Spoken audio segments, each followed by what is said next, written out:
The True Man False World reporting live from the scene. We got Big Shot with me today, man. We got some other people who are probably going to end up joining as well. Make sure you guys like, share, subscribe. Notifications should already be on because y'all never know when we may do some impromptu stuff. NFL season is upon us. Big Shot, how you feeling, man? It's good to be back. You know, we are now into September. The dog days of the sports calendar are pretty much over. NFL kicked off last night. You know, this is what we do here at the scene. Views from the 22 flagship show of the scene. So we're just going to do a little mini. This is the pregame show of the pregame show. Y'all make sure you're here Sunday morning. About an hour and a half to an hour and 15 before kickoff, 11:30 a.m. Eastern, 10:30 Central, 8:30 if you're on the west side. The full boat pregame, the first pregame of the year. We decided to do a little Friday night, talk about what's going on with the Ravens. We got to talk about what's going on, a little mini preview for myself, you know, because I'm going to be in the comments on Sunday. I'm not really good. I'm going to just be a fan on Sunday. So I'm going to give y'all some of my breakdown. But Jerm, let's kind of start with it. Jerm, the working man he was, did catch up on Dallas and Tampa Bay. So I guess, Jerm, you want to start there with some of your thoughts on what was a really entertaining game to kick the season off. Absolutely. Shouts out to Dallas. They put up a hell of a fight. I see a lot of improvement. Dak being on the field. Shouts out to Dak. You know, that's a huge thing. Dak being on the field makes a difference. So for anybody who thought Dak didn't make a difference and Dak is not a top 10, 11 quarterback by default, kind of showed you he is that dude. You know, he is that guy he's a franchise guy. Ezekiel Elliott, comments I've heard about him.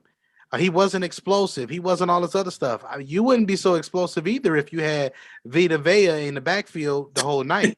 You wouldn't be so explosive either. That Tampa front seven is full of athletes. We're talking 300-pound athletes. And Ndamukong Suh, since he's been the number 2 pick in the draft years ago, has been one of the best athletes we've seen. I mean, it's a lot there on that Tampa front seven to contend with. And we're not even talking about the speed yet. So it's a lot. JPP. Yeah. 8 fingers. You talk about Tampa. Tampa was a great run defense last year. Like I believe if I remember the stat from last night, they were at least 1 or 2. They were number 1. In run defense. So I thought what Dallas did, you know, obviously I know there was a lot of comments about, man, Dak threw the ball 58 times. Sometimes the game, that's how the game goes. It was a game where we're not getting anything done running the football. So instead of putting ourselves in a bunch of second and longs and third and longs, we'll just do the short pass becomes our run game. Essentially, because we're not going to be able to run the ball the traditional way. So let's just make the short pass. So I thought Dallas they did everything right. They just a couple of slips in the special teams game. And then at the end of the day, you got the greatest quarterback of all time. And if there's time on the clock, he inevitably is going to pull something out. And if it's a field goal or less, and he got more than a minute on the clock, you know the drill after that. That's the thing too. Like, so let's break this down a little bit more, Big Shot, because these are part of the things. Zerline kicked a 60-yard field goal. Now, remember, I came in a little bit later in on you guys when you were watching the game, and I was like, he missed a 60-yard field goal and we complaining? A 60-yard field goal is just like Tom Brady when he threw a interception at the end of the half. Like, if he makes it, wonderful. If he doesn't, it doesn't matter. Right. Like that, you're complaining about it missing that field goal. Let's not forget Justin Tucker, one of the best and most accurate kickers in the NFL, missed a extra point in a Saints game that was super tight, and that ultimately ended up being an extra point that lost him a game. That a week or two later, if my recollection is not wrong, that Lamar Jackson ended up getting a starting starting quarterback position a couple weeks later because of the Ravens losing streak. So I don't want to break down and go too crazy off of 4 points, 4 missed points.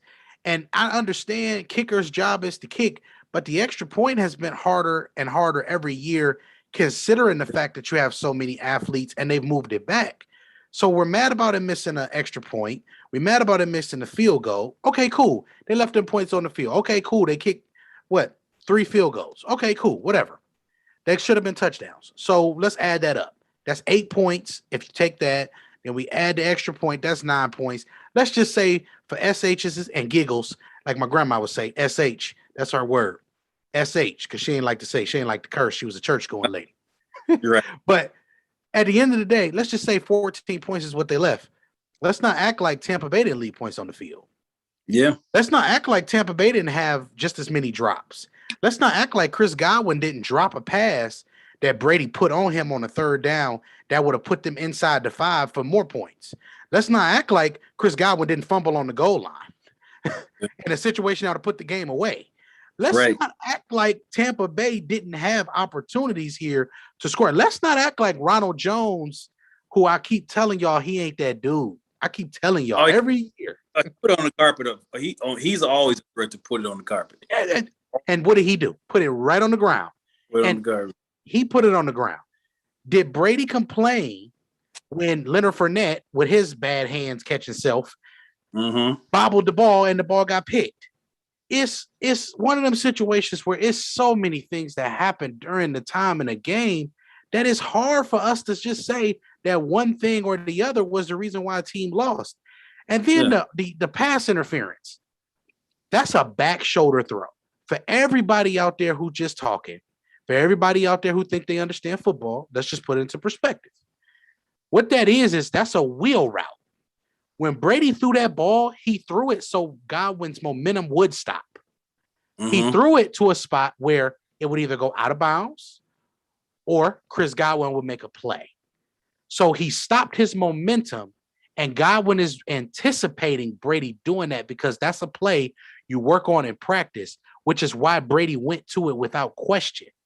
You see, that play didn't take but 2.5 seconds to develop. That was a 1, 2. Okay, we know where we're going. And he threw the ball. Understand something. Back shoulder throws in 2-minute drills are a staple in 2-minute drills in those situations because we want to take the guys up the seam. We want to clear these guys out on the sidelines, and we want to bring in other guys around the sideline areas to be able to get the ball in and out of bounds. Right. Because what did they not have? Timeouts. And if you look at the play, Godwin doesn't extend his arms. So even if you quote unquote was offensive pass interference, it was a professional move by Godwin. He doesn't push off. Obviously, he doesn't make it look obviously. And then it's just a hell of a throw. The throw it's waist high. It's in a place where only Godwin's gonna make a play, even if the corner doesn't fall or whatever you want to say. Only one person is gonna catch that football. The corner doesn't even have a play. Even if the corner stays on his feet, he doesn't have a play because the ball is thrown exactly there's one person making that play. It's either he gonna catch it or he's not. Either he catches it or because it was thrown perfectly. So I just think when you talk about beating a Tom Brady-led team, this Tampa Bay team, you just have to play perfect. You have to play near perfect football to beat them. And Dallas played very well, but they're just so the margin for error when you play in Tom Brady is just so small. You know, Dallas is driving the football. When they get the go-ahead field goal, you drive the football, you get 2 holding calls. If you score a touchdown on that drive, you really put the pressure. I mean, it's still Tom Brady who don't really feel pressure. But having to go down and catch a touchdown instead of a field goal is a big difference. But you get 2 holding calls on your drive. You get 2 holding calls on your drive. You have to kick the field goal instead of getting a touchdown. And it's just those things when you play the Bradys. They just don't. You just cannot make mistakes. You have to play near perfect football, and Dallas didn't play perfect. They played well, but you have to play. You have to play so clean against them that. But it was a great game. If you're a Cowboy fan today, You should be happy. You can, we know there's no such thing as moral victories, but you can't. I'm not upset if I'm a Cowboy fan today. Dak, the most important thing that you talked about, Dak played great. And if Dak he looked healthy, he looked mobile. Vic, who is one of our, I talked about his accuracy. He threw balls on time. He threw them where they needed to be. So I was more than impressed with how he played last night. I thought he was tremendous. Absolutely. Dak was fine. And big shot to get right to your point. If you want to beat Tampa Bay, it's three keys to beating Tampa Bay. This is how far in the lab we are this year. I'm gonna give you 3 keys to beating all 32 teams this year. And it's just gonna be really, really easy and simple. And we're gonna use it as a guidelines so I can show you guys what's going on. First of all, third down. Dallas won the third down battle. Dallas was 9 of 17. Tampa was 5 of 11. So you won the third down battle. Both teams were around 50%, but Dallas converted more third downs. So Dallas, you get a check mark there. You got to stop the run. Tampa Bay, if they run the ball 20 plus times, they don't lose. You kept them under 20 rushing attempts because you kept the game relatively close. Part of it was turnovers, but whatever. So you get a check mark there. And the red zone, that's where you get your X. You have to score 7s against Tampa Bay. Because if they're a team that's going to put up 30 points a night regardless. Antonio Brown, Mike Evans, and Chris Godwin to go along with Giovanni Bernard, Rob Gronkowski, OJ Howard. We didn't see Cameron Brate last night. Scotty Miller, who we know what he is, Tyler Johnson. They got so many weapons. It's almost like you're asking somebody, oh, well, in order for this to work, we have to beat them this way. No, in order for this to work, you have to know you have to score 30. And on top of scoring 30, you have to stop them from scoring 30, but you have to win them three areas. Red zone, third down, stop the run. If you don't do those things, you just won't beat the Tampa Bay Buccaneers. Not this season, not last season, and it just carries over. They're better this year. They have better continuity. If you look at the flow of the offense is even different. Antonio Brown and Chris Godwin got peppered with targets. They both had at least 8 catches apiece. Right. So if both of these players is getting 8 catches, both of these players are all over the field. Both of these players are doing all these little dirty work. And Chris Godwin left about 50, 60 yards and 2 touchdowns on the field. That means that Tampa realistically probably should have scored 40. Dallas, there's no shame in your game. You got superstars all around.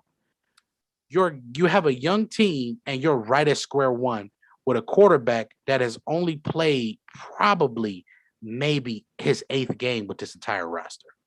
With this entire group of talent, this is maybe his 8th game. Leave Dak alone. Leave Dallas alone. Let them figure it out. You telling me that the Giants is going to be able to stop them from scoring 30? Are you telling me that the Redskins, as good as their front 7 is, are you telling me the Redskins are going to be able to stop them from scoring 30? Probably not. Everybody's not going to be able to stop Zeke. Get off Zeke back. That's the best rush defense, one of the top 3 rush defenses in football. Get off his back. Stop looking for the officials to bail people out. Watch the game and enjoy the game. Big Shot, before we go any further, is there anything you'd like to add, my good fellow? I think Dallas should win that division. I believe they, even with whatever, because you're getting right. Zeke Elliott is not going to have 11 carries for 25 yards every. That's not going to happen. Dak is healthy. They have plenty of places they can score. If I'm a Cowboy fan, I'm expecting to win this division this season. I don't see why I wouldn't. But now let's get to Jerm's favorite topic. And I'm gonna just kind of just fill in the blanks when he's done. And that is the Baltimore Ravens. Real quick, shouts out to Bezo in the comments on Facebook. B said this, and this is interesting. He said, "Yeah, I didn't like the kicker hate last night. He had a bad game, but I've seen him kick SH out the gym. That's Zerline is one of the 5 kickers in the NFL who's had a reputation for having a big leg to even attempt a 60-yard field goal. He's at the top of the blame list for last night.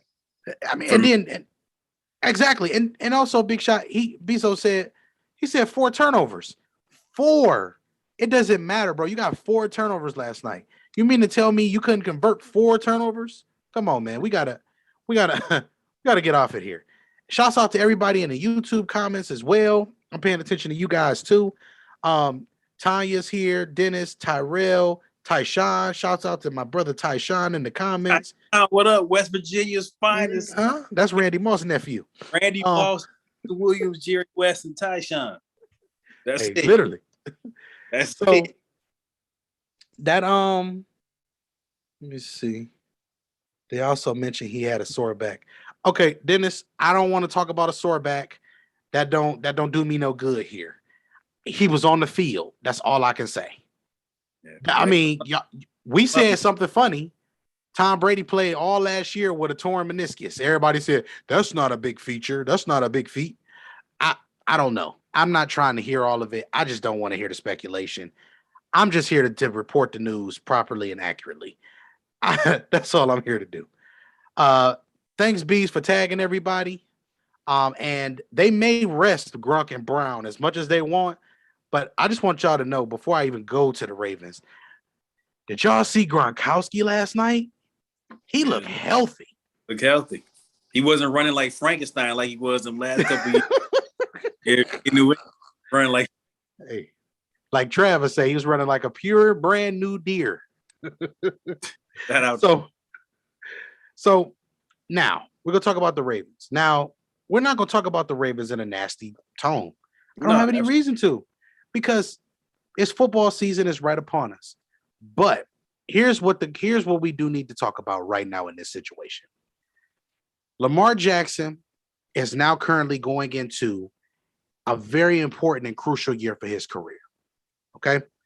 That doesn't mean anything other than this is a very vital year to him moving forward for him to be able to get the contract that he wants. Now, he doesn't have a conventional agent. He has a mom agent, or in this case, either him or his mom is going to negotiate. Now, my whole thing here is this. I'm all for the players empowering themselves. I want the players to get it, because without you, there is no product. Period, point blank, end.com, whatever we want to say. But Lamar, I need you to take care of yourself. This is me talking to you now, Lamar. Take care of yourself. You've gotten COVID twice. I know you out here in the, everybody says, well, he from the, he came from nothing, so he giving back. That's beautiful. But that don't mean you can't wear a mask, at least. That don't mean that you can't at least just do the precautionary measures of protecting yourself. Be responsible. You're a professional. Fix yourself. Take care of yourself. Your body is your temple. That body is what's going to get you that $40 million a year. If you don't take care of that, I don't know what else to tell you, bro. We got to be mindful of that. Mm-hmm. The second thing here, with the injuries that they have at running back, running backs, this is going to show you this. Running backs are a dime a dozen in this NFL. As much as I hate seeing Gus go down, Gus is one of those guys that I believe is a championship player, because he just plays the game in the position of running back very well and like it should be played. That doesn't mean that JK is not talented. That doesn't mean that Justice Hill is not talented. That just means that I think Gus is the prototypical back on a Super Bowl roster. That's all that means. That's my opinion. It's subjective. So let me ask you about that. So they signed with Latavius Murray? They signed Latavius Murray, Devontae Freeman, and I think they did put Le'Veon Bell on. They put a lot of these guys on the practice squad. The So goal is for them to make the opening day roster. let me ask you this, because we know what we know what the Ravens offense has been, and the backs that they have fit the offense that they run in complement with Lamar. With Murray, if Le'Veon gets called up to the main roster, those guys, you got bigger backs, right?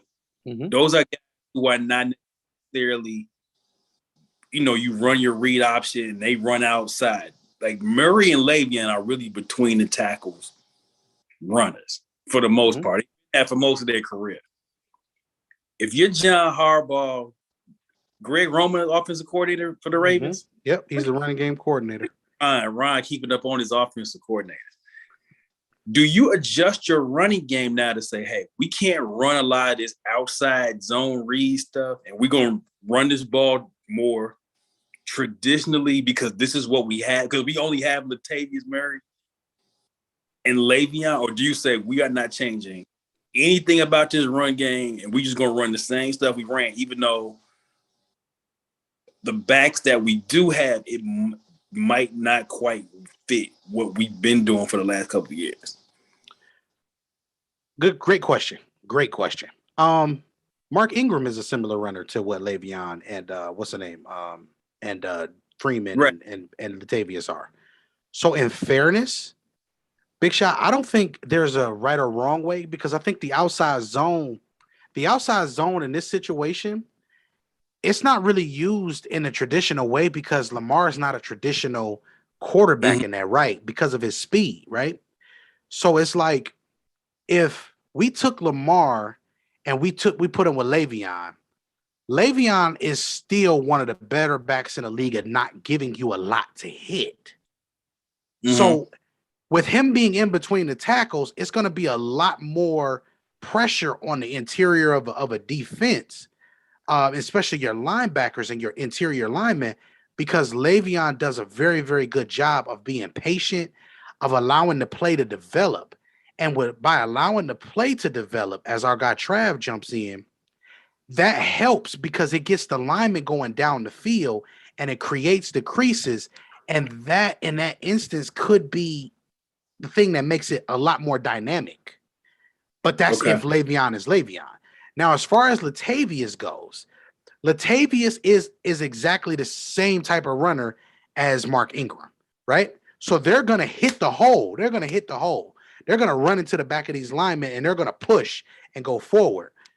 The thing that goes into this more than anything else is it can work. For sure, it can work. However, I'm not sure. It's not Latavius or anybody's being bad or not fitting the offense. It's that they brought JK in to evolve it and make it a more spread it out type of outside zone to attack the perimeters both ways.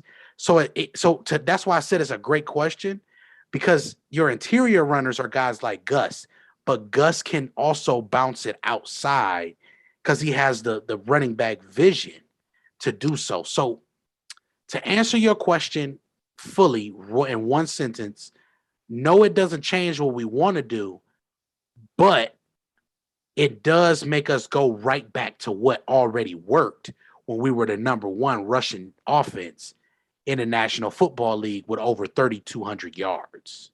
Okay. Even though they did rush for 3,000 again the next year, it's still, you still see the same inside zone principles. And inside zone may be better for these guys to keep the inside going so Lamar can attack the outsides. And that may be what gets them where they need to go. Trav, before I even go any further, shouts out to my guy with the Skeletor in the background. Skeletor be talking cash money. Trav was the only in this Raymond James with a mask on last night. Shout out to Trav. Hey man, we gotta protect ourselves, man. This stuff out here is real. Me and my partner, we went, man. We enjoyed ourselves, man. The atmosphere of that game, 90,000. It's 90,000 people. It was electric. People were so happy. Football back at full capacity. like I was telling y'all earlier, and like I made a status of it on Facebook, watching a 44-year-old quarterback do what he do at that level, Brady got 2 more years in him. He got 2 more years. He got 2 more years. Both defenses last night could have done better, but they did good overall. My theory on it, Dallas is a good team, but you didn't pay that running back and that lineman that much money to watch that man throw down there 60 times. He just didn't do it. He just didn't do it. But overall, just to be in that atmosphere and everything, I enjoyed myself, man. I really enjoyed myself because my team won. And my partner, he's sad, but he'll be all right too. Overall, man, everything was a success, man. I'll be back home Saturday, man. But man, it's just if number 12 is coming to your city, this may be his last year. I advise y'all need to go and see it in person. So Trav, you jumping in at that's a good segue, because we talking about now, we segue into the Ravens, right? And we know the Ravens had all the injuries and just crazy this week. So we talked about Jerm talking about the adjustment to the running game, if there's going to be one. He says probably not. But so for Lamar, right, with some weapons going in the backfield, but we know that Ravens they've re-signed Mark Andrews. They've signed a couple receivers. We know he's never going to be John Elway. But Lamar, the passer this year, what do you expect from Lamar, the passer, now that this backfield has been hit so hard, but we have added you some toys on the outside?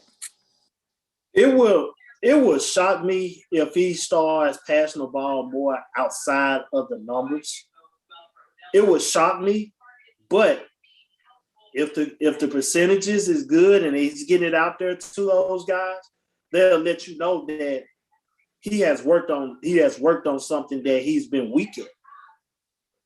Because basically the way he passes the ball is only from shield to shield.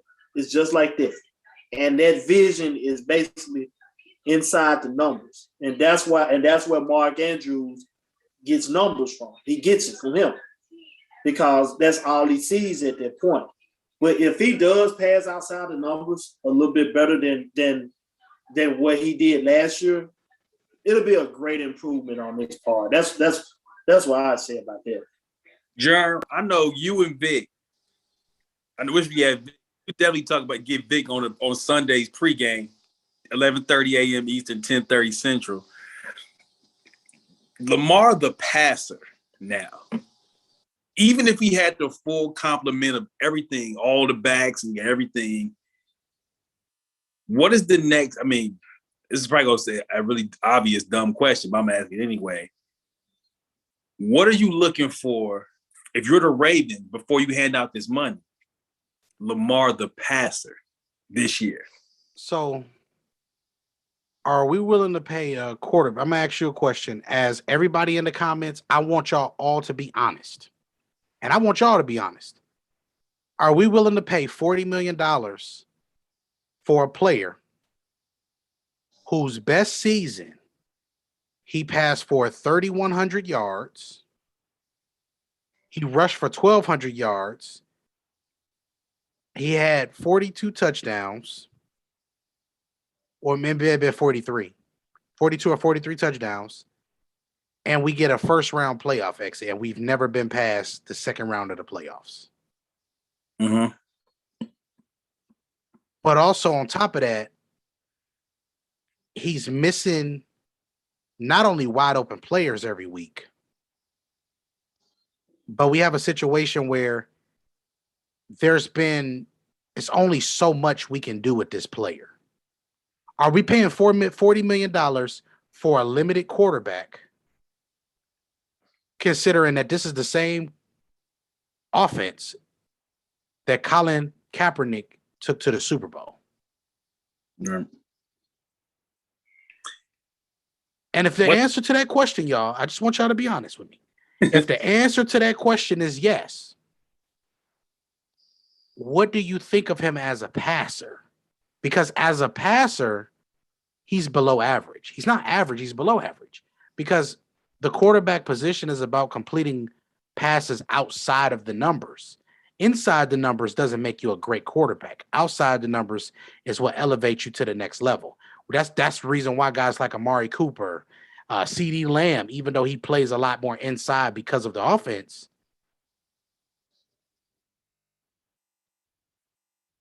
there's that. So it's different. But I'm gonna read some comments. Big Shot, then I'm gonna come to you for your answer. Right. Absolutely, get to the people, and then we'll go from there. Shouts out to my guy Bezo. He's over there holding it down. In the other comments, he said, "Why don't the Ravens hit the Seahawks up for their running backs? They're loaded over there." Look, I don't know. I think Rashad Penny would be a great runner for Baltimore. I think Mr. 1 Cent himself would be pretty good, but he can't stay healthy either, so that hurts. And then you said they damn near did turn him into a left tackle because he did a lot of blocking last night. Shouts out to Zeke, the blocker. If y'all say that Zeke ain't worth the money, at least we know he can block. All right, so let's start at the top. Let's see. KG, my guy. Shouts out to you. He says, I would be reluctant to pay him, but you're stuck with him unless Baltimore drafts a quarterback. All right, so I'm going to address that comment first. KG, you know I'm not a huge fan of Lamar, but it's football time. We got to be objective. I wouldn't pay him either, $40 million. But I'll tell you what I would pay him. I would pay him at least 25. Because at the end of the day, what does Lamar Jackson do? He puts butts in seats, and we know for a fact we're going to get to the playoffs every year.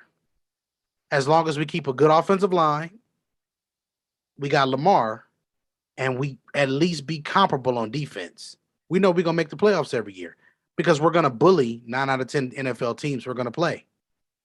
And then we're going to pull off a game or two in our division naturally because we play in a division where we'll probably beat Cincinnati this year twice. No shot at Cincinnati since they're just a young team. right? You might split the season series with Cleveland because we don't know what Cleveland's going to be. But you look at those things and you just ask yourself, why wouldn't they make the playoffs? Why wouldn't Lamar be a good investment, considering that playoff football is what Baltimore has been all about? The problem is they won Super Bowls with Joe Flacco and Trent Dilfer. When they won with Trent Dilfer, though, they won with a great defense. When they won with Flacco, they won with a quarterback playing out of his mind. Right. He's such an interesting case. And I know, especially if we had Vic on here, the holes in his game as a thrower are obvious, right? But if you just look at it, purely at his football resume, whatever you think of Lamar as a passer, you say 24-year-old in their prime, MVP quarterbacks just don't ever make it to unrestricted free agents. They just don't. However you feel, whatever you feel about Lamar, how he got the MVP, or that's neither here nor there. They just don't make it there. They just don't make it to unrestricted free agents. They just don't.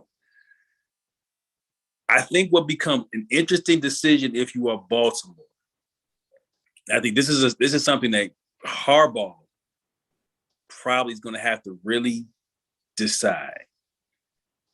Can we win the Super Bowl? Because like Jeremy, you said, they've won playoffs. Like since Lamar been in town, they've been to the playoffs routinely, 13 wins. We've seen them win a bunch of games. I think the decision becomes, can we actually win the Super Bowl playing this way? Which is a tough call because one, it's never been done. Mike Vick couldn't do it. Colin Kaepernick got within whatever you want to say, a missed pass interference call from doing it. Can you win the Super Bowl this way? We can win the division this way. We win 13, 14 games in the season. We could do everything, but can we win the whole thing playing this way, knowing, to your point, Jeremy, talk about paying quarterbacks, we're going to have to deal with Josh Allen, Pat, and probably, and as much as I wasn't a big fan of his coming out of college, credit to him, what he's become in the league, Baker Mayfield's, Herbert, guys who really throw this ball all around the yard. We're going to have to deal with them for the next 5 to 7 years for sure. Can we win the bowl? Can we win the chip playing this way? And I think that is a very tough and interesting question that they're going to have to answer before they hand this money out. That ultimately is where we have to figure this out. Where are the Ravens on the pursuit of a Super Bowl championship? Or do you feel that Lamar is going to win you a Super Bowl? If you feel that way, do you invest $40 million, which is 20% of your cap, a lot of money, into one player? That's the hardest part, Big Shot. That's just like, because think about it like this. In basketball, because we're going to refer this to basketball contracts, paying Anthony Davis and LeBron James 70 of your $110 million, that isn't bad considering you can find a lot of Rajon Rondo type of players in the world. You know what I'm saying? Do it because you only have to fill out 10 other spots. Right. And after that, it turns into you just finding veteran minimum guys who can still play the game, but have a defined role or defined skill set. In football, if you pay him 40, right? Let's just say hypothetically, you pay him 40 out of the 200 million that you have. That takes you down to 160. That means you got 50 other players, because after 51 players, those 51 players count against the cap. That means you got 50 other players you got to squeeze in with this 160. Mm-hmm. A pass rusher's average rate, if he's good, is right now at about $20 million. Right. Not only that, a left tackle's range is at 22. And you have one of those. Mm-hmm. So the going rate for a corner, Big Shot, is about 17 to 18. Yeah. That's what you just paid Marlon. Because if you're saying we want Lamar, we think Lamar can lead us to the Super Bowl, okay, cool. But now we just paid Mark Andrews, but we could never be in the market for Devontae Adams. We can't be in the market for Allen Robinson. Unless we do what? Unless you strip the roster of the pieces that you likely need to work with Lamar. It's just tough. And then we got to remember this too, Big Shot. The way that you get all this unique talent on this 53-man roster is you draft. Does Baltimore draft offensive players good enough for them to be able to say, we can just let offensive talent walk out of our building? Right. The only position that I would give Baltimore credit for, since they have come back, they have drafted offensive linemen very well. They've drafted tight ends very well. Those are the positions that they've done very well. Outside of that, you've done a good job of signing free agents, but most of those guys have been on defense. The draft is a 50-50 process, right? Mm-hmm. It doesn't matter how good your farm systems, every player isn't going to work out. Right. It's like, it's hard to pay him 40, knowing that all of the going rates of all of your elite players is at least $15 million. And you, especially knowing that he's, whatever you decide to do with him, like you're gonna have to go cheap on other positions. If you pay him, if you give him the Josh Allen money, you're going to have to go cheap somewhere. And do you sacrifice? You talked about the depth they claim on secondary. Do you got to sacrifice somebody on secondary next year because, like, hey, we got to pay Lamar, so one of y'all, we're gonna lose one of y'all. Do we lose a pass rusher?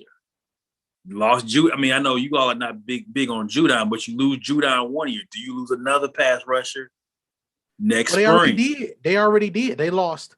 So Zadarius Smith walked out the locker room the year before and went to the Packers. Mm-hmm. And Zadarius Smith was a later round pick. Judon was a later round pick the following year. So you lost Zadarius Smith, who Green Bay paid $20 million.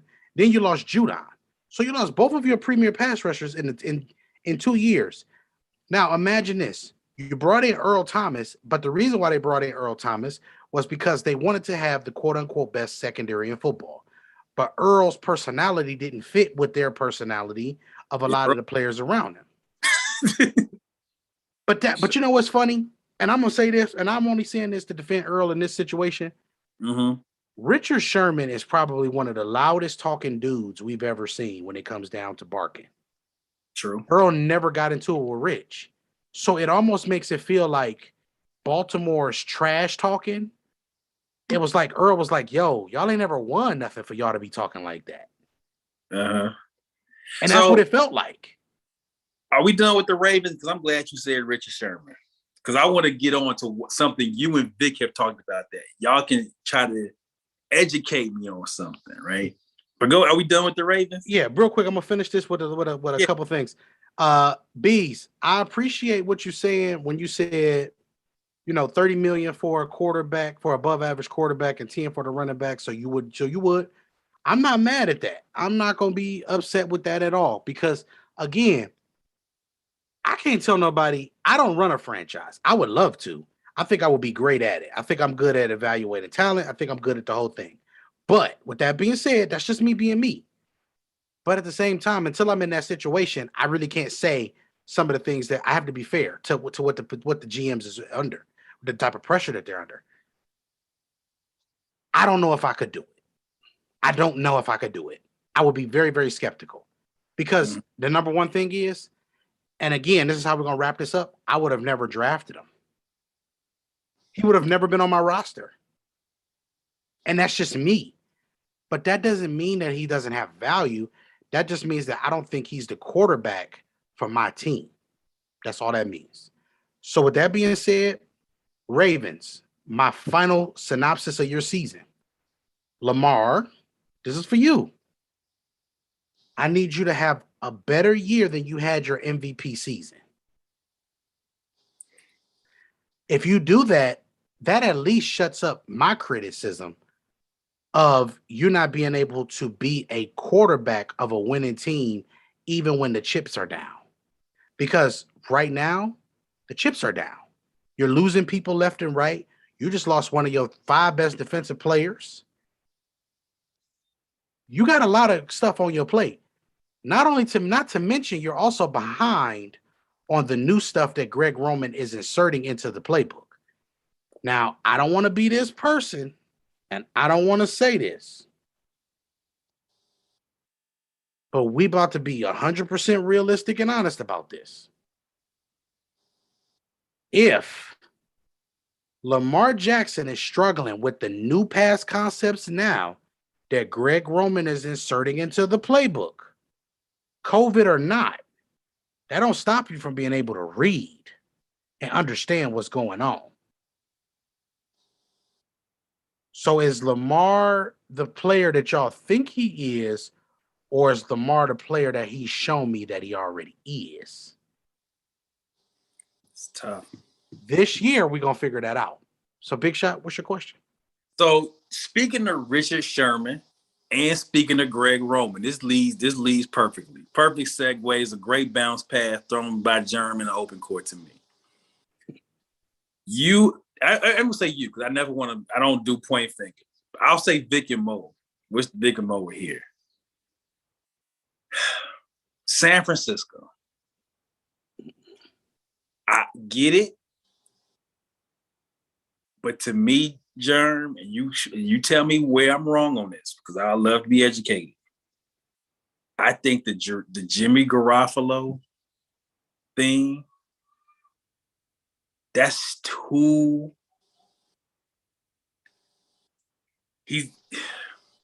It's almost similar to Lamar with me, right?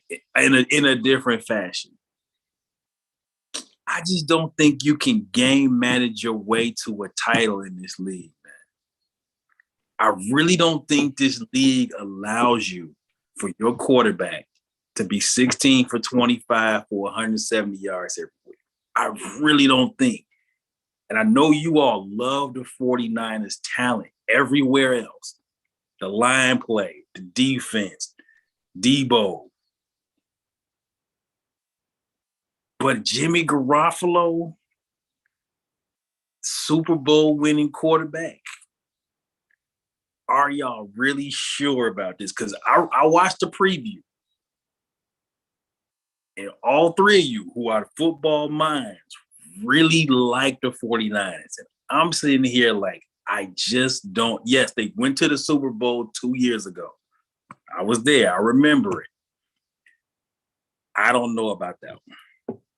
What am I not seeing with the 49ers? Because I think we talk about team. We always told you what team is overrated, what team is overhyped. I don't know, Jerm. Tell me what I'm not. What am I missing?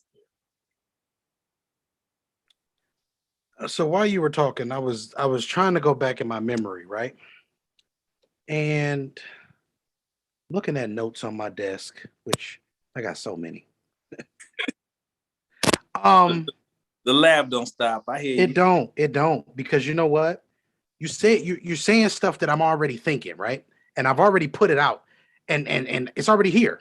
So I'm gonna go ahead. I'm gonna give you the lab work. So first and foremost, since 2000, right? Mm-hmm.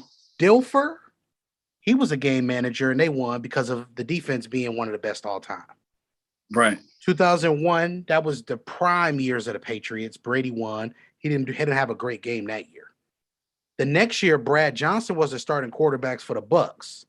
Mm-hmm. And they smacked the Raiders in the mouth, but they beat them physically.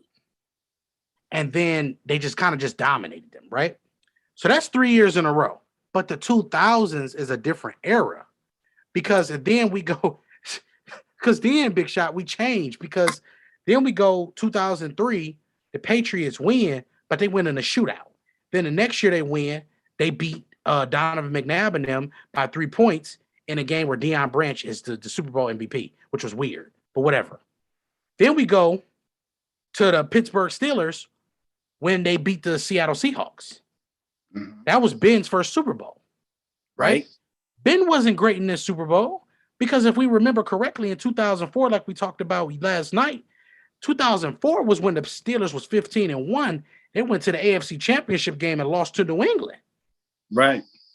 With the same Ben Roethlisberger. And that's why, that's my question, because I'm like, in them 2000s, you could win that way.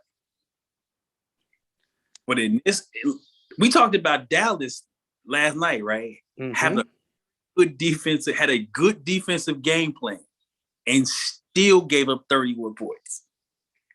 And still gave up 31. And you talk about the NFL that we play in now, where the game is 31-27 almost every week. And my question to you and Vic and Mo, if he was on, was like, can Jimmy Garofalo lead me to 31 points that I need to win this ship? So Jimmy G for me is a 24 points, right? Okay, let's go 24. San Francisco's defense is a 17 point. It works. Okay. Why? But here's my problem with San Francisco, though, Big Shot. This is what kills San Francisco for me. My problem is they would have to beat y'all.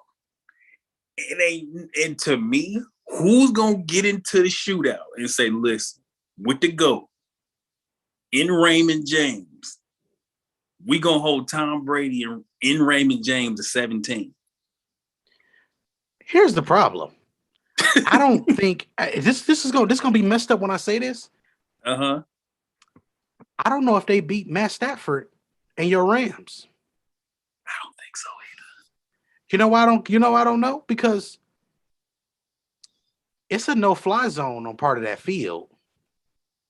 And that means Brandon Ayuk may be matched up against Jalen all day.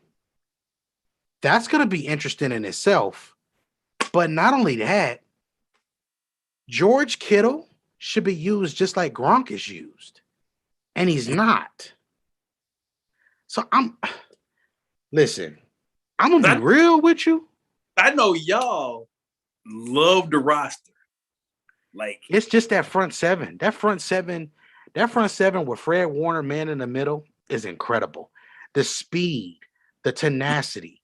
If they had kept DeForest Buckner and they would have let Eric Armstead go, I would have been happier then because we could have put Solomon Thomas at the 3 tech. We could have kept him. That would have been nothing.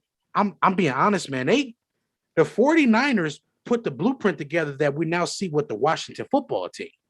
Mm-hmm. Because the 49ers did the same thing when they took Buckner, Armstead, then they came back and they drafted another guy, then they came back and drafted Bosa, and then after that they signed yeah, that's the same thing that they did over there that time, and then now we're looking at Washington do it again, and Washington, man, look, man, I'm gonna be honest, I thought Jonathan Allen was a hell of a player coming out. I thought Deron Payne was a hell of a player. I thought Chase Young and both of them. Yeah, they have the. It's hard, man. That's really tough. It's really tough because the lab is going to tell me the truth and tell me to tell the truth. 49ers are not going to give up more than 17 to 20 points a game. Mm-hmm. However, Jimmy may not score more than 20 to 24 points a game. And that's the problem. And I think that's where I look at Frisco. It was a kind of, not a back and forth, but it was just a debate, and it grew. That's my issue with Frisco. That's my issue with Tennessee. I know a lot of people are hot on Tennessee right now, and I'm like, Ryan Tannehill's thrown for 534 yards in 4 career playoff games. In this 2021 football that we live in, Jerm, even if you are a run-heavy team, your starting quarterback cannot throw the ball for 133 yards and you think you're going to win a chip. It just, in 2021, the game just ain't played that way. Last time that happened, you know the last time that happened? Where? Peyton Manning, Cam Newton. But that was an all-time great defense.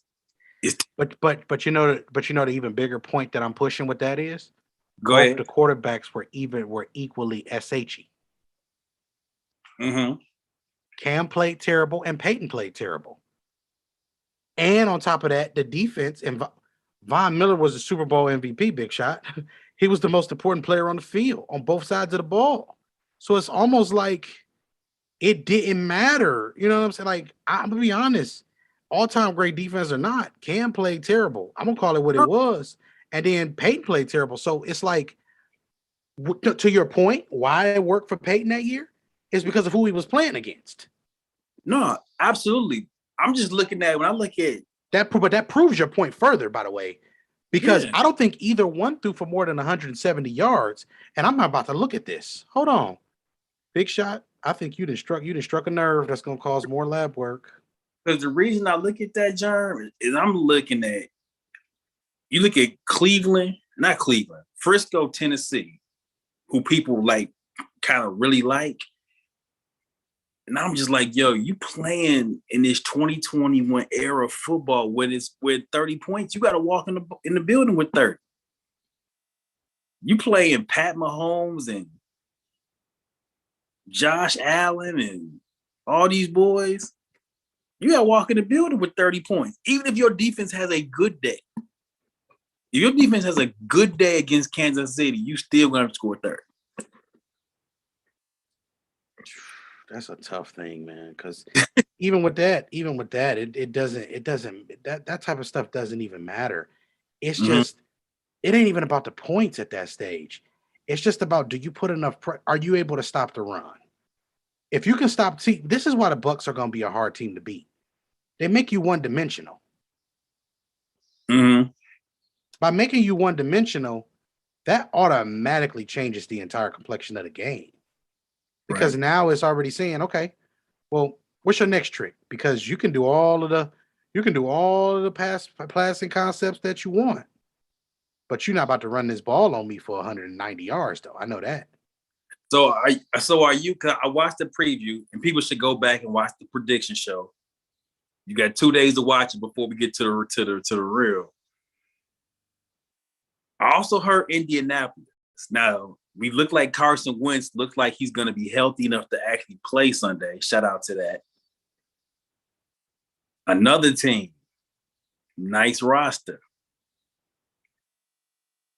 With the healthy Carson Wentz, is that the dark horse in the AFC? If that should be an interesting team.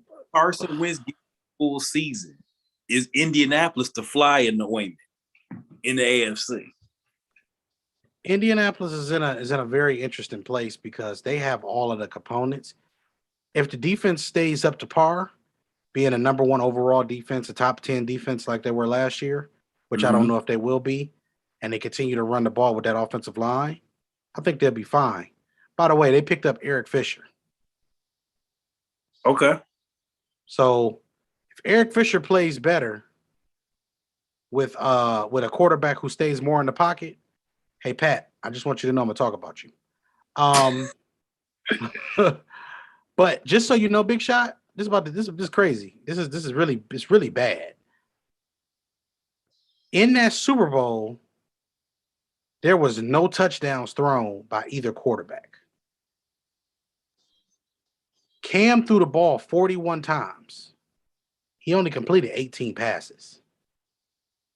Yeah, there was no fly zone. It wasn't a lot going on that day. And then Peyton completed 13 passes. Peyton had 141. Cam had 265. Right. But Cam was sacked 6 times. Peyton was sacked 5 times. Wow, man. The only thing here that's interesting is that Denver's one player ran for 90 yards, and it took them as a congregation to run for 100 and some change, and Cam was a part of it. Was the congregation a running back? The congregation. I'm talking 12 carries for Jonathan Stewart, 4 for Frozzie Whitaker, 5 for Mike Tolbert. That's 21 total carries for them. CJ Anderson had 23 by himself for 90 yards. Shout out CJ Anderson. I mean, man, this is crazy. Now, I'm going to give you another team. And you up there in Ohio area. Is this Cleveland thing is for real, huh? We're going to see, man. We're going to see.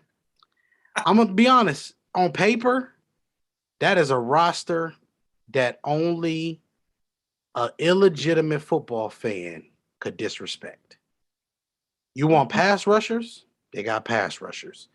You want athletes? They got athletes. Whatever you want. Tony is screaming in my ear right now. They is, well, no, I can't provide. They got everything. I mean, it's, 1, 2, 53. They got the whole thing.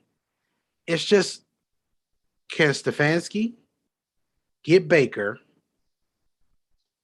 to push the ball a little bit more down the field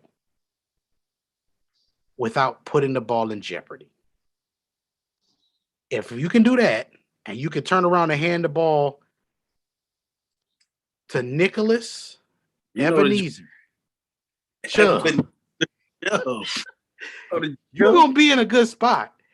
Uh-huh. And they got Kareem Hunt. And ladies and gentlemen, I gotta keep saying it. Dearness Johnson is a great option to have as your third running back. What a player. He's sensational. Like Cleveland got 3 good running backs on their team, at least, to go along with 3 to 5 good receivers, to go along with 3 good tight ends, to go along with being too deep at just about every position on the offensive line. If you don't do it now, when you gonna do it? Right. This is the best you're gonna get in the salary cap era, Big Shot. This is the best you're gonna get in the salary cap era because you haven't paid what? The quarterback. Yeah. I ain't gonna say y'all again. Hey man, y'all keep questioning me on that quarterback thing. Somebody questioned me in particular. And I'm telling you, if Cleveland mess around and get to the Super Bowl, Baker Mayfield gonna end up getting paid. If Cleveland don't make it to the Super Bowl, or at least the AFC Championship game, Baker may not get paid, or they may try to lowball him. Because if you think about it, Baker's in a situation right now where we can honestly say, how could it get any better than this? Right. Baker, we gave you everything. So, John, let me ask you. I know you don't do predictions, but I'll do something today, man. I don't care. I'm going out on the limb today. And I know y'all got the big show Sunday, so we definitely we don't want to give too much away for Sunday. But let me ask you this: second best team in the I know you hate power ranking. We are the second best team in the NFC right now. So I know it's Tampa Bay is one. I ain't gonna bother you with that one. Who's next? I got a 3-way tie. And I'm writing them down right now as we speak. So I can tell you why.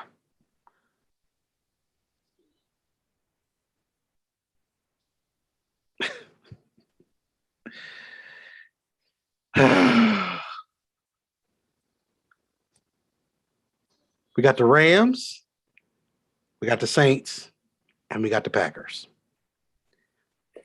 Okay. Somebody is going to say, Germ, how the hell did you put the Saints up there? I'm going to explain them first. Okay, go ahead. Let's start there. You do not have on paper that offensive line is my favorite. In the Teron Armstead, Andres Pete, Eric McCoy, Cesar Ruiz, and Ryan Ramczyk going across. That is incredible. The way that they should be able to run the football, you ain't got no choice but to win 10 or 12 games. Okay. Defensively, my little brother went to school with Marshawn Lattimore. Fun fact. Marshawn is one of those corners that travels. He plays well outside and he plays well inside. Marshawn is probably one of the best corners I've ever seen guard Mike Evans. They have depth everywhere. They do a great job schematically of rushing the passer. They got a bunch of smart football players. And they still got Sean Payton. And I don't care what y'all say about Jameis, but you don't throw for 5,000 yards in a season, bro, and be trash. Like, right. You just don't. I don't care about the 30 for 30 story is cool, but hey, J-Mo, eat that W, fam. Eat them W. He gonna eat about 12 of them this year. Okay. So that's the Saints. Now the Packers. Here's my question with the Packers. And definitely state your case. Mm-hmm. I can't see how, again, this is where we need Vic. I can't see how the unhappiness of your franchise quarterback doesn't hurt you. I'm with you. But you know the problem? Okay. Ain't nobody going to beat them. The only teams that's going to beat the Packers, realistically, are the teams I named, Tampa Bay. Now, I'm going to give you a sleeper team that can beat them that always kicks their ass. That same team, San Francisco, I don't know what it is. Yeah, They be putting the Percival ass Smokey on them folks. Yeah, they put them in the mud a few times. And both times they're beating the hell out of Aaron Rodgers with no cornerbacks. Like San Francisco has no cornerbacks. No cornerbacks at all. I'm so confused as to how Aaron Rodgers is losing the teams to have no cornerbacks. I'm so confused. I'm lost. Uh-huh. But San Francisco can beat the Packers. The Rams, if Aaron Donald don't get hurt, that's a good team to play the Packers. The Saints, the way they can run the ball against that front seven, like, let's go. Give me the Packers still have Aaron Rodgers. And again, another player I'm not a fan of. Say what I want to say about dude. He's still one of the coldest cats that's ever gonna throw a football. Yeah. Period. And the Rams, listen, man. My pick. Matt Stafford, I have one question for you. Can you be methodical? And you know what's wild about this? Because I picked them. It's on wax. I picked to win the Super Bowl. But I also understand that you are asking a veteran quarterback, but has never played with this type of expectation. And has never been catching individual records in a team sport, but the facts are he's never been a starting quarterback on a team that's won a playoff game. That is fact. That's not me making things up. That's not slander. And now you're asking him, hey, you got this really, really good roster, and we traded the guy we drafted number 1 overall not too long ago for you. And now you're playing with expectations. Because you playing with the Lions, there's no expectation. But now you're playing with expectations. This is the one question I have about them. Is Matt Stafford now having to play with expectations? I think it's a completely different scenario for him. So I'm gonna give y'all something different before we wrap up today. For sure, because we can't give y'all the whole pregame. So we got to. I got to save something. Thing. Big Shot in Matt Stafford's career. He's always had a 6'4", 225-pound guy with a catch radius that was 150 yards. Yep, and he went to the Hall of Fame. But anyway, continue. And the other guy just went to the Giants. Yeah. Kenny Golladay. Yeah. Kenny Golladay is Calvin Johnson light. I'm saying that's Calvin Johnson when the soda goes flat and the soda machine flat. That's how light it is. Not uncarbon Calvin Johnson.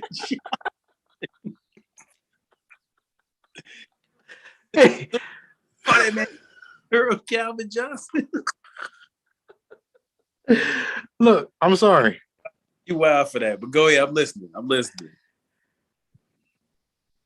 You got to think about who on this roster gives him that security when it's time when he gets frantic.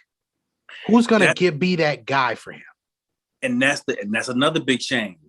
I love Cup and Woods. Van Jefferson, I think, is a good intermediate guy as well. But we're now talking about we're going to a smaller receiver now. We're now talking about 6 feet and under. We're not talking about the mutant on the outside. And you got to be now Cooper is 6'2", a Big Shot. He just played. He just doesn't look. But Cooper is 6'2", and Van is like 6'1". But it's just those big guys that stretch the field vertically. Even with Marvin Jones Jr., like they just stretch the field vertically, and they're so big and imposing that it changes everything into an 80-20 ball instead of a 50-50. And if you notice that game against Atlanta last year, when Matt Stafford ran to his left, loaded up and threw that ball, Kenny Galladay went and got that joint. He went and took that. He said, "Oh, that's y'all think y'all got? Give me this." Right. And I was like, "Yo, wait a minute. That's the type of thing he doesn't have on his roster." So what they did was they brought in Deshaun Jackson, which that's a guy vertically that stretches the field, right? You see why it's interesting? Because Deshaun Jackson isn't 6 feet. He's 5'10", but he will stretch the field vertically. Yeah. So it's like, can he be methodical and can he take the shots when they're available? That's my question for him. And this is why our fans need to make sure they're tuned in Sunday morning for pregame, because you're not going to get this on the mainstream. We gotta talk about that objectively, man. That's a balanced. That Rams offense is a balanced breakfast. Last year they fell apart the last 3 weeks. Last 3-4 weeks they fell apart. I thought last year when they beat Tampa Bay on Monday night, I looked at that team, both sides. I was like, that is a tremendous football team. I really like the stuff that McVay does. Because you talk about somebody owes me nothing. Sean McVay gave Jared Goff every conceivable possible play I can think of to make you look good. Man, that screenplay that they ran against Tampa, the way that was executed and ended up getting them in the field goal range, and they won by 3 points. The way some of his plays are designed, Big Shot, to credit you, when I tell you, sometimes you just watch it, you just like, wow, that was just so nicely. Like, it wasn't extra. It was nice. It was a nice little bow tie on it. Yeah. I really like the roster. I really like the coach. It's tough, man. The biggest question mark, I know folks probably get tired of us talking about quarterbacks, but it goes back again. Matt Stafford now is playing. I'm going to say this and repeat. This is going to be a theme for me all year. The weight of expectations now. That's Matt Stafford. Jerm talked about Baker Mayfield.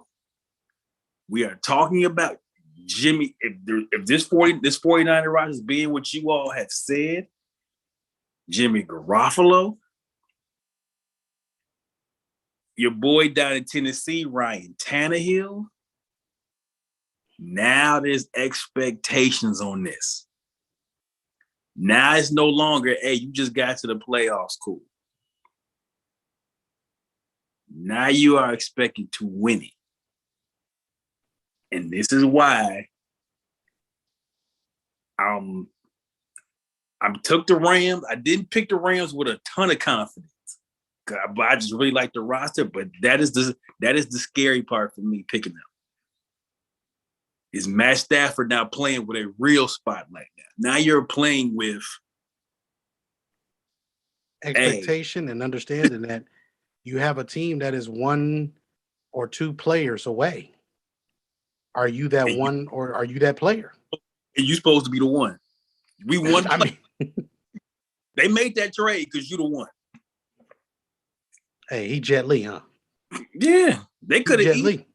They could have easily came back and said, "Hey, Jared, we'll give Jared, young guy. We'll roll the dice one more time with Jared." They said no. They gave up Jared. They gave up a former number 1 overall pick and a bunch of picks because they think you it. They think you it. So, but anyway, we're going to get out of here, man. We might keep your notifications on, man, for our beautiful game football heads. I think we might have some Stoppage Time FC on the late night coming through. But tune in Sunday morning. 11:30 a.m. Eastern, 10:30 a.m. Central. If you're on that west side, 8:30 a.m., get up and have breakfast with me. It's going to be Vic, Germ, Mo. I think we might get some Trav. We might get some ham action. You never know who's going to fall through. The best pregame show in America, the best pregame show in the world, Craig, is Views from the 22. Subscribe to the YouTube, notifications on. Views from the 22 is a Facebook group. I'm out of here. Germ, you want to sign the people off with anything before we go? Hey man, just get ready for Sunday. We got so much stuff that we're gonna talk about Sunday. We may go 90 minutes, we may go 60 minutes. We'll let y'all know. But we're gonna get everything set up for y'all real nice and proper. The scene is where it's at. Make sure y'all check it out. We got a special project coming up for y'all from 94 Feet of Life before the season starts. Special. And then of course we got stoppage time coming up with some stuff. And the dish is gonna finish strong because we got some interesting things we're gonna be talking about. Hey, That MVP race, Major League Baseball playoffs and MVP races. We here with that. So hey, we got something for y'all basically every night. Notifications on. That's my advice to you. Notifications on. Subscribe, tag a friend, tell a friend. Because we here for you. John, thank you for allowing me on the Friday Night Live, man. absolutely. Sitting in for Mo and Vic, who will be here Sunday, man. Views from the 22, man. We out of here. 22.